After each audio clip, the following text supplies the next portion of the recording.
प्यारे बच्चों, स्वागत है आप सभी का आशीष सर के ऑनलाइन क्लास में। और आज की क्लास में अट नहीं रही कविता की यहाँ पर पुनरावृत्ति आपके लिए होने वाली है।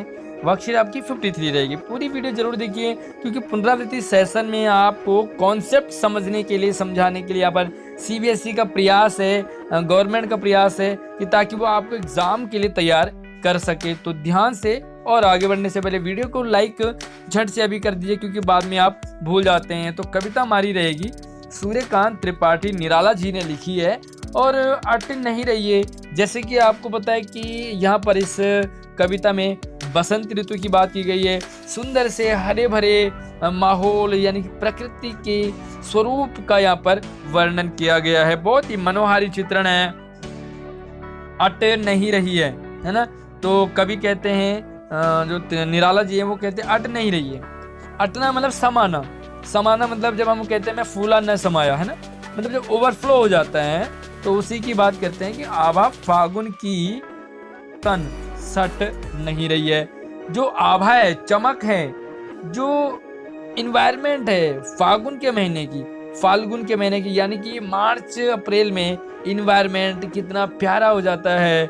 हर जगह हरियाली हरियाली, सुंदर सुंदर फूल खिले होते हैं, सुगंधित हवा चल रही होती है जहाँ देखो वहीं। और अगर आप हमारे उत्तराखंड चले जाओ तो वहाँ का तो क्या गजब का मौसम हो जाता है इस महीने में। तो उसी महीने की यहाँ पर बात की गई है। देखो, कहीं सांस लेते हो घर घर भर देते हो, यानी कि जब बसंत ऋतु में क्या होता है, बहुत ही सुगंधित हवा हर जगह, पेड़ पौधे झूमने लग जाते हैं, फूल निकलने लग जाते हैं। तो क्या होता है, सुगंधित हवा हर जगह हो जाती है। उड़ने को तुम नभ में तुम पर कर देते हो, यानी कि फागुन के महीने में ऐसा लगता है कि बस कितनी सुगंधित खुशबू, यहाँ खुशबू वहाँ खुशबू, हर घर घर में। और साथ में उड़ने का मन करता है। ऐसे लगता है कि बस मैं उड़ता रहूं, उड़ती रहूं और बस प्रकृति को निहारता रहूं। क्या गजब का। और आप पहाड़ी में ऊपर से आप खेतों को, सीढ़ीनुमा खेतों को देखोगे तो आपका मन बिल्कुल खुश हो जाता है।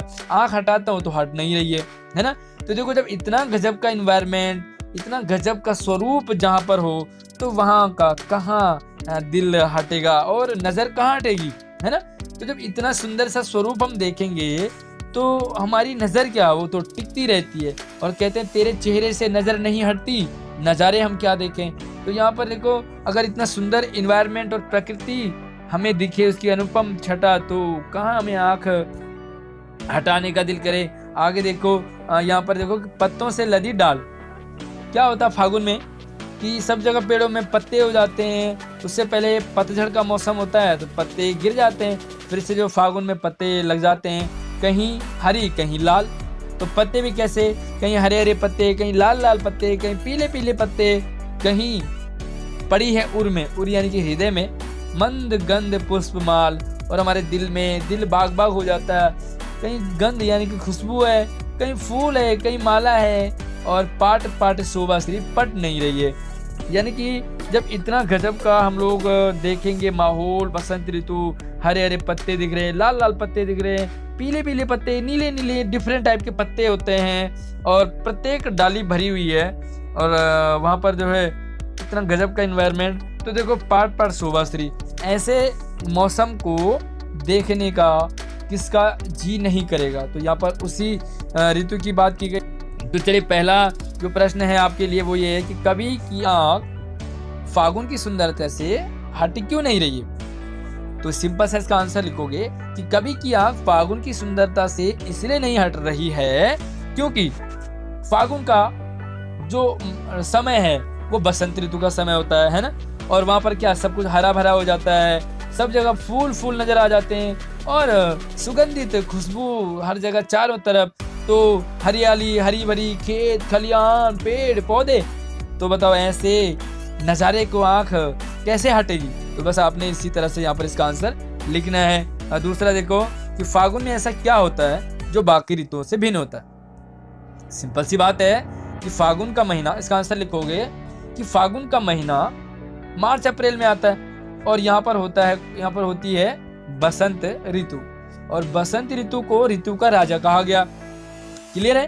तो ऋतु का राजा जो है कहा गया तो बाकी ऋतुओं से भिन्न है, क्योंकि यही एक ऋतु है जिसमें हर एक इंसान खुश होता है। जीव जंतु, पेड़ पौधे, आसमान, धरती, हवा, सब कुछ ऐसा हो जाता है बिल्कुल गजब सा।